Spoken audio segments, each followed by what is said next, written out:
Do you see any features, though, that could be like really futuristic? Like I remember when heads-up display was like, that was the coolest thing. Yeah. I mean, self-driving is the obvious one. Okay. And people want it, and some automakers are doing a really great job of it. Tesla's one of them, but other automakers have systems that are at least as good. And then, of course, General Motors has Super Cruise, which is quite impressive if you want to look forward, which not everyone does. My view on Super Cruise and those systems is like, if I wanted to look forward, I would just drive the damn car. The whole point of these systems is I want to text. You know, am I wrong? Like, that's what we really want to do. We really want to just scroll Instagram while we drive. That's what we want to do, but we're not there yet. Yeah. I remember back in the day when Tesla self-driving first came out. This is 2019-ish. I started using it, and you could just put a weight on the steering wheel. Yeah. And it just was uninterrupted for like 20, 30 minutes. And now it's so sensitive. You look in the back seat for 1 second to grab something. It's like, This is the drawback of Tesla's system, actually. There are some systems that are not like this, just FYI. There are some systems where the only check on you is capacitive touch on the steering wheel. And so then it's not looking at your eyes. And so as long as you have skin on the steering wheel, it is cool with driving. Skin? Doesn't have to be your skin hand. like doesn't have to be your hand. It could be someone else's skin. It could or whose skin you're using. There are people. I'm just saying, in theory. There are people, and I've certainly never done this, who adjust the steering wheel to touch their knee. And then you don't really have to have hands. Your hands can be elsewhere. You know what I'm saying? How can it detect skin from other materials? It's capacitive touch, right? So like just like your iPhone screen detects skin versus if you put that water bottle on, it wouldn't. So like a lot of that's a lot of Tesla doesn't do it. I don't know why. Tesla still is weight-based or eye-based, but most of the other brands have capacitive touch for steering. And so you just need to have a hand or some other body part on the steering wheel, and it will drive. And indefinitely. So like as long as you have the steering wheel down and touching your knee, you're good. What cars are these? A lot. Mercedes-Benz and Toyota. And I know that because I own a Mercedes-Benz and a Toyota. Chrysler. That's why you don't own a Tesla. That's why you have those two cars. Well, I'll tell you, driving that Toyota across the country with that feature is really beneficial.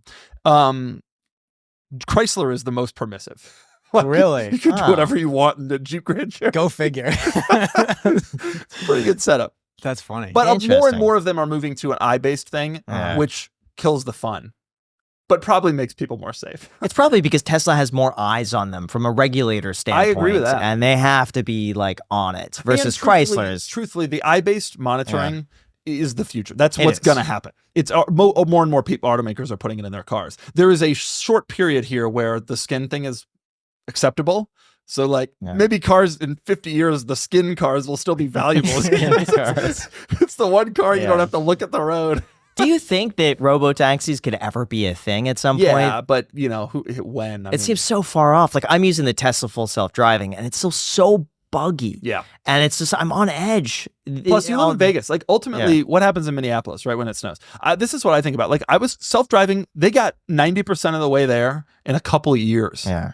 And that last 10% is hard, right? Anybody can make a self-driving car, drive down a road, stop at a stoplight, turn on a simple, nice day, wide road, well paved. But like that's not what I want the car to drive, right? You want the car to drive when it's foggy and icy and you're terrified and you don't trust yourself. You want the car to be better than you. Truthfully, right now, all the cars are worse than you, right? That may not be statistically true, but in those edge case scenarios, you'd rather be driving, right? If it's icy and foggy, you'd rather have the wheel than Tesla full self-drive.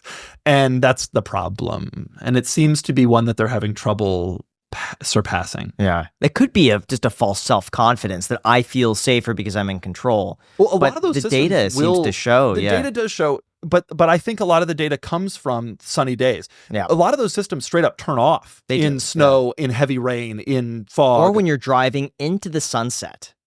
When the sun is shining and it just shuts down. It's like, sorry, you can't see it, and it's like, they can't do it either. Yeah. What do you mean you can't? It's wild to imagine, but that is true sometimes. Yeah.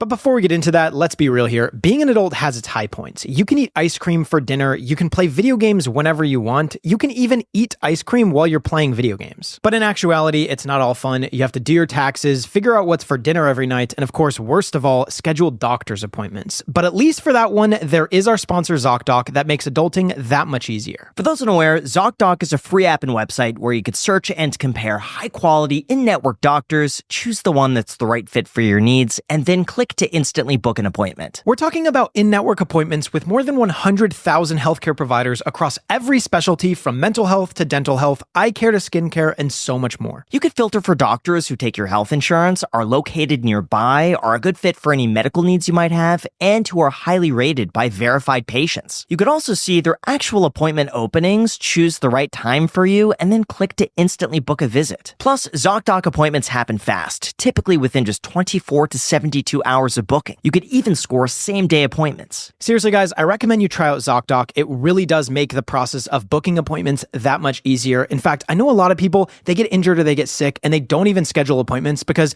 they think it's more effort than what it's worth. But not with ZocDoc, they really do make it that easy. So stop putting off those doctor's appointments and go to ZocDoc.com/iced to find and instantly book a top-rated doctor today. That is ZocDoc.com/iced, ZocDoc.com/iced. Thank you, ZocDoc, for sponsoring this episode, and now let's get back to the podcast.